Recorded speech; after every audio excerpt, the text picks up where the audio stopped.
If you clicked on this video, you either have 0 testicles or 2 testicles, and chances are, whatever the number is, you're happy with that.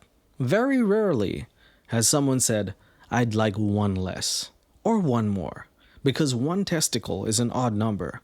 And also, the person who wants 1 testicle is an odd person. That person is Mark, today's extreme cheapskate. And when I say he's cheap, I think he takes the cake.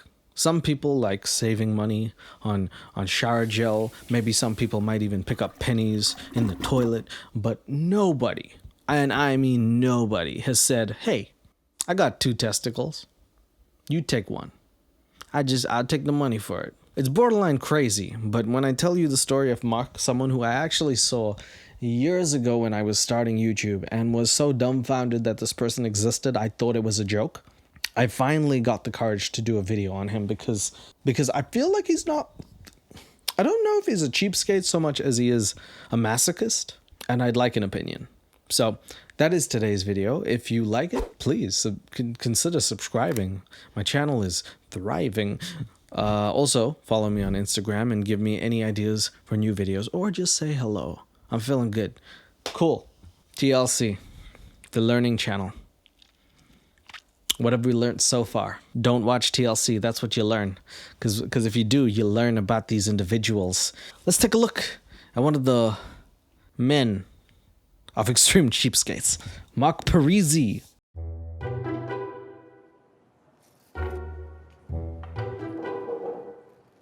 People misplace millions of dollars in loose change every year, and their loss is this cheapskate's gain. First shot we get of Mark is him fondling the deep crevices of a chair. So much so that I think the chair is pressing charges. I've never seen this before. I don't know what kind of cafe is like, hey, I'm not buying anything here, but I will search your couch. Every day, Mark spends his free time hunting down dimes, nickels, and pennies all over Las Vegas. He's like a kid, isn't he? Mark, he's so happy. He threw it up in the camera. He found a penny. That's really good. He got down on his hands and knees in the toilet where people shit. It's a public place. 100% someone has missed the bowl, because I don't know if you guys have known this, but it feels like when you're doing your business in your own house, you're like pretty accurate, like 80%, I'd say. And then when you go to a public toilet, it's almost like you almost intentionally are like less accurate. You're like, I just missed the bowl, see what happens. I've never seen this before. It's not my house. So Mark has 100% put his hands on someone's urinal cakes, so to speak, for 1 penny. Is that worth the bacteria for the rest of your life? For Mark, the answer is yes. My name is Mark Parisi, and I'm Las Vegas's biggest cheapskate. It's like they have no shame as well. It's like an honor for them. My name is Mark Parisi, and I'll get all the money from your couch right now. Just tip it over. Mark's an interesting guy. He's a really good person, but obviously he's an extreme cheapskate. These are my favorite, the penny loafers from back in the day. But the interesting thing about this, and this is how you can really tell, and pardon the smell, oof, that's me. What was that for, Mark? What the hell was that for? He said, these are my penny loafers, and then he said, this is how you can tell. And then in the middle, he huffed it like it was like gas or something. Has anybody ever smelt their shoe in front of you and was like, woo, pungent? If you look right here, when my roommate's dog ate the top, I took a marker and I penned in the black as not to buy a new pair. That's not too bad. Well, I mean, if someone chews up my shoes and they're still usable, I'm not gonna throw away the shoes. That's not cheapskate behavior. But what is weird is smelling your own shoes, like having a shoe fetish and it's yours. That's weird. Like Mark goes to the gym so he can get sweaty, so he can smell his own feet. Is like, that's weird, you know? Not cheapskate, but my feelings feel cheap knowing that exists, so yeah. These shoes and all my dress shoes I get from the shoe repair store. Okay, didn't have to say it like it was an interrogation, but all right. It's like someone asked him, where do you get your shoes, Mark? These shoes, and every shoes that I have get ever, is from the shoe repair store. All right, Mark, not a deposition, but okay. All my dress shoes I get from the shoe repair store. Hold up. The f is his wardrobe? Why do you have Dora the Explorer colors here? What are you cosplaying as Bob the Builder on weekends? Bro, what? bright green, orange, bright yellow. Have you just discovered primary colors, Mark? I see 2 business shirts. This is... Mark, you're not going to work like that. You're not cosplaying as Piccolo, man. This is not happening, dude. That's a bad wardrobe. That's a wardrobe of a 13-year-old boy, really. Mark has a habit of doing things that are a little bit beyond what I consider cheapskate. Looking at these people, it looks like Mark's father and other father, but in fact, it's Mark's roommates, which means that there are 3 50-year-olds living in a house, and if the combined age of your household is 150 years old and you don't have a grandparent in it, something has gone wrong. If the combined age of the people living in your house is older than the house itself, we gotta question some things like your life choices, such as this guy looks like cosplaying Steve Jobs. Mark keeps his grocery budget under $60 a month by disregarding expiration dates and spending no more than $1 on any single item. Oh, I've seen this before. Mark is one of those people. When they first created people, they had like those like guinea pig people. He's not like us. He's like one of those immortal people. Like, he won't die. He'll get severely injured, but he'll carry on living. He's like cockroach human being type person. Just eat anything, do anything, have anything done to him. Just keep existing. Tortillas, 50 cents. Power bars, 50 cents. Cupcakes, 50 cents. Peanut butter and jelly, $1. I like how he drops them too. He's like, yeah, hey, tortillas, 50 cents. 50 cents right there on the floor. Hey, beef bean burritos, $1. That's gone. Right there. I can get a whole new one. I won't, but I can. But his thrifty habits don't stop there. He pays next to nothing for water each month by refusing to use it in his own apartment. This motherfucker doesn't shower? Is this what we're... Because that's what we're insinuating here. I mean, the laundry is one thing, but he refuses to use water in his own house. Insinuates that 1, he doesn't drink water, which confirms my theory. He's not like us. And 2, he's stinky, which again, I feel like when he sniffed his own shoes, I don't know. I end up spending about $1, at the most $1.50 on laundry, because I throw 1 or 2 pieces in with everybody else.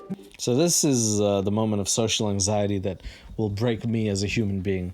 Walking into a laundromat with a full basket of laundry, asking random strangers if I could throw some things in with you. It's like, it's not a carpool, dude. You literally have to remember where your laundry is. Bro, this is like Mr. Bean level of like creativity.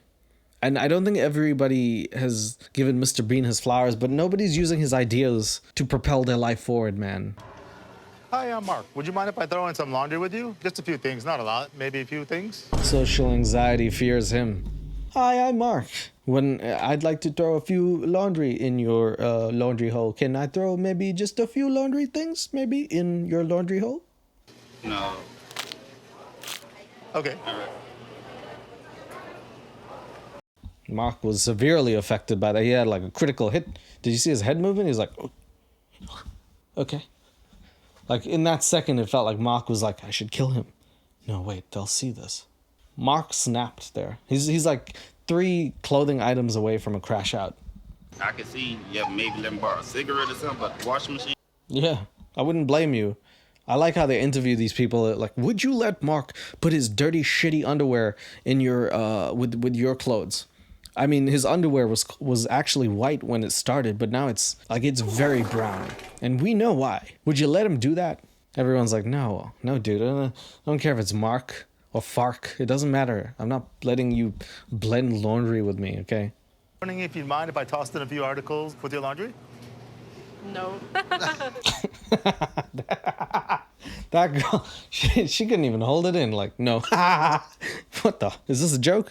Mark, you should be a comedian. You're not putting that clothing near mine, Mark. Do you mind if I throw in some laundry with you? No, that's fine. Thank you. But a couple things here, a couple things there. Oh my God. Firstly, Mark meets this lovely old man, and then he's like, can I throw a couple items in there? And as the dude says, yeah, he was like, all right, cool. He starts like throwing it like it's a grenade. Mark, chill out, man. Chill out. Wash the clothes at home. Can I throw some laundry in with you? Just a few items? Hey, go ahead. Thank you. It's not a lack of money. It's just knowing how to stretch your money, knowing how to make extra money, knowing how to get the best value for your money. Honestly, when you have no dignity, you can make a few extra dollars. Like if you're just absolutely devoid of dignity, if you don't have self-respect in any way, shape, or form, if you're going to wear green shirts, that green, I can already tell this is not going to go well. While he won't spend a single cent on laundry, Mark does like to gamble. But even at the casinos, he's found a way to make sure he's never parting with his own money. I go about gambling a different way. I only gamble with money that I find. I don't spend more than $5, and I only play the penny slots because you could win up to $10,000. I wish you would spend $5 on laundry, you know. If you can gamble for $5, you can surely make a commitment to your laundry, which is 100% will be successful. Your laundry will become successful if you just spend that $5 on it. Now, I don't think that's a bad thing. Living in Vegas, being a gambler, okay, fine.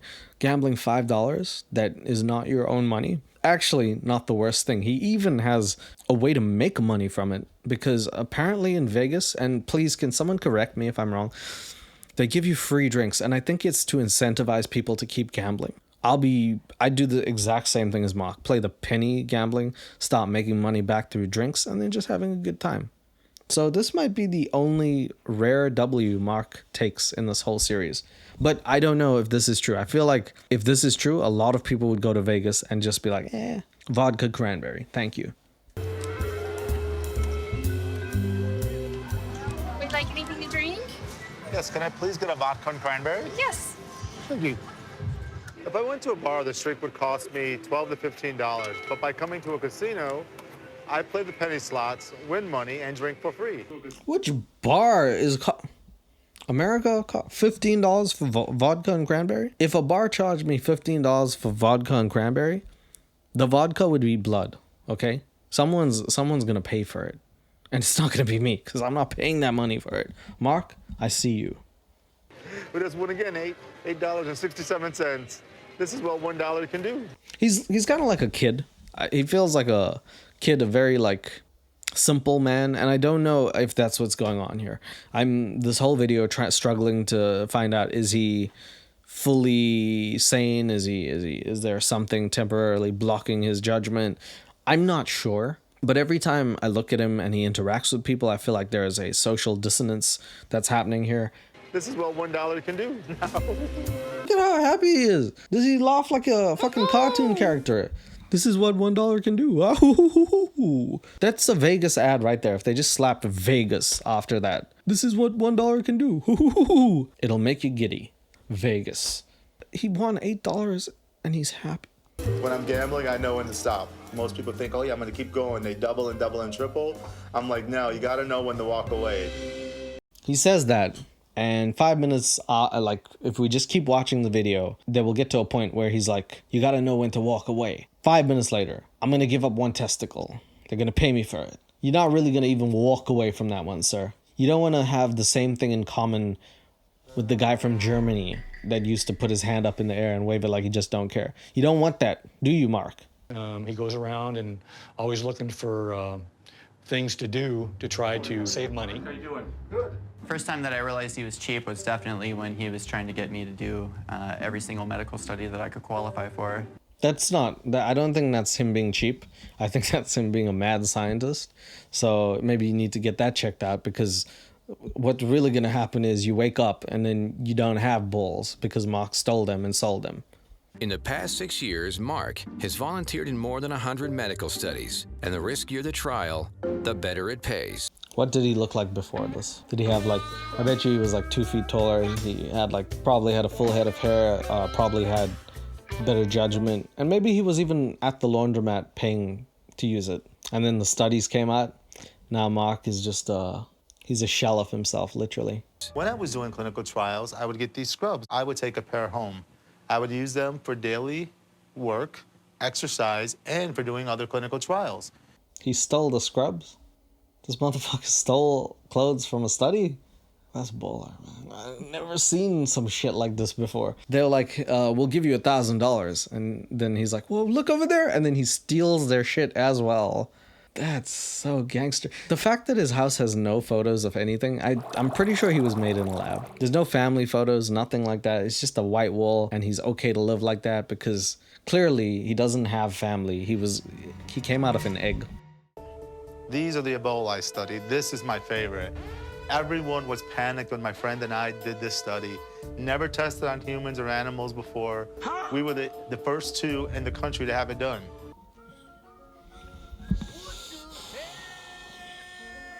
He never tested it on animals or insects. They tested it on humans only. Even the guinea pigs were like, no, we die every day and this is too much.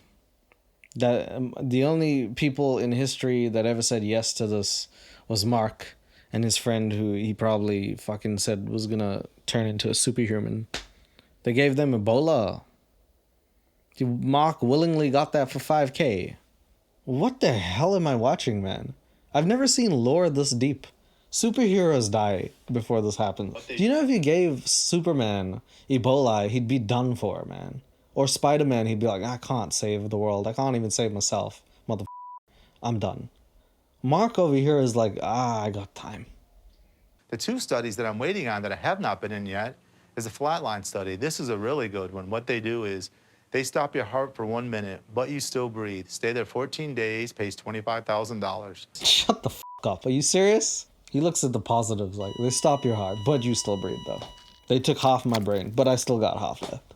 They took one testicle, one left. Second one that I'm really anxious and really excited and waiting to do is this testicular study. What you do is you go in and you donate one of your testicles, they replace it with an artificial one, and when you check out after 14 days, you get a check for $35,000.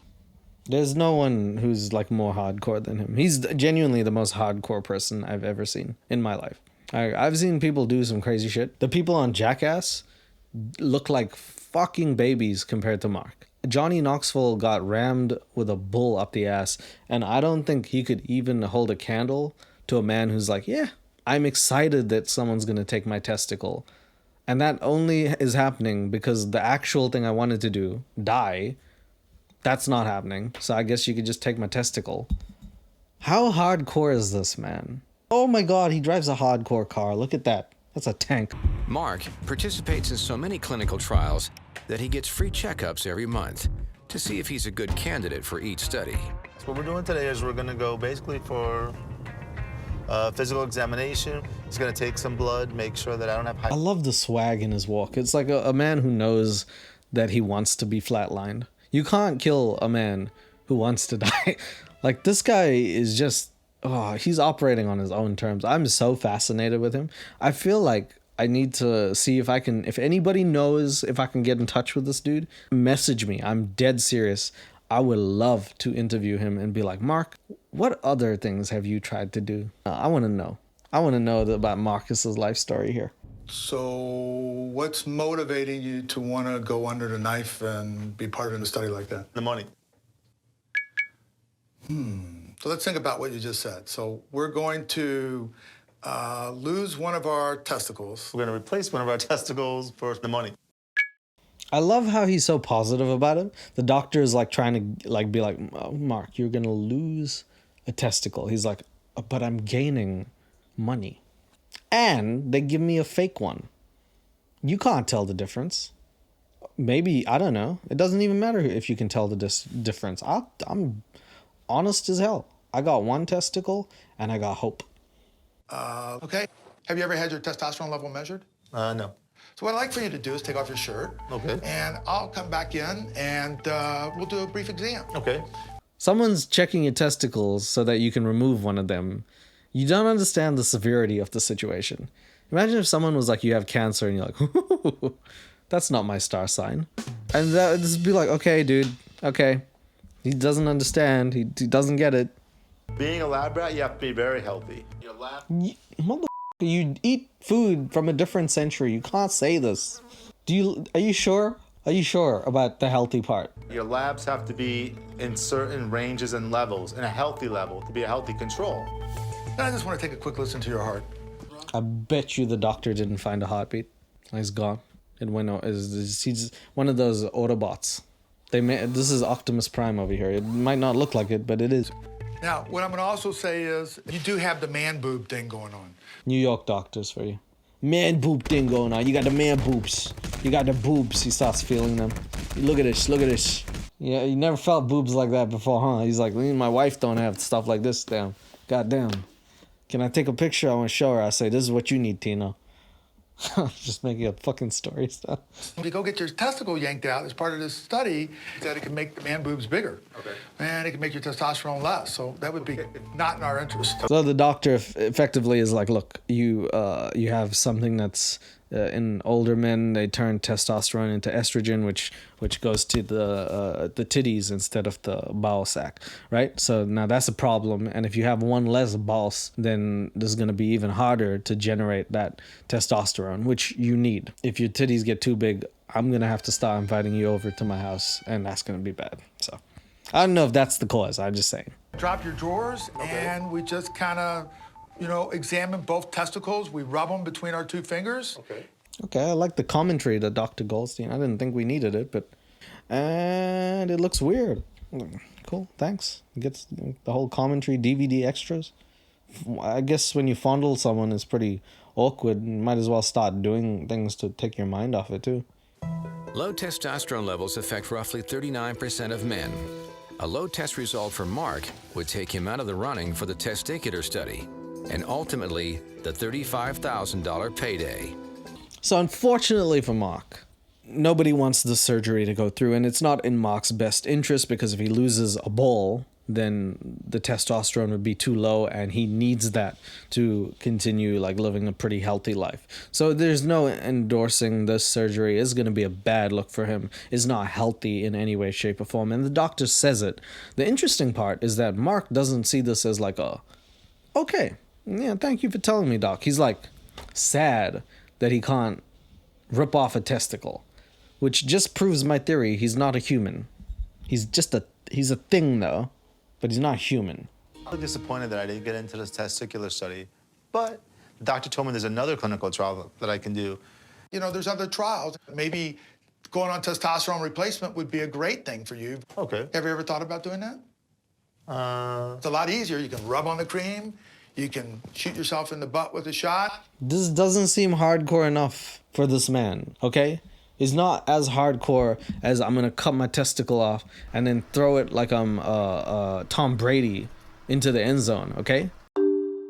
While it doesn't pay as much as the testicular removal study, Mark does manage to land a spot in a trial testing testosterone replacement.